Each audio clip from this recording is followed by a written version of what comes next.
Assalomu alaykum azizlarim, qadrdonlarim, vatandoshlarim. Men Qo'qondan kelgan Karimova Maryamxon bo'laman.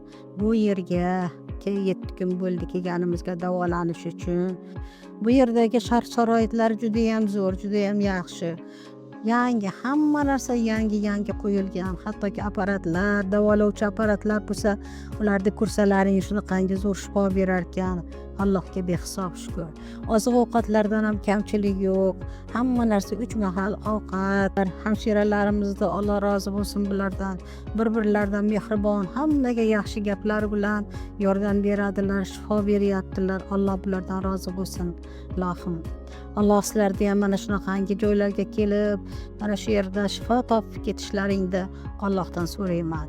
Hammalaringni bu yerga taklif qilaman. Kelib davolanib, o'z ko'zlaring bilan ko'rib, xursand bo'lib ketishlaringni Allohdan tilab qolaman.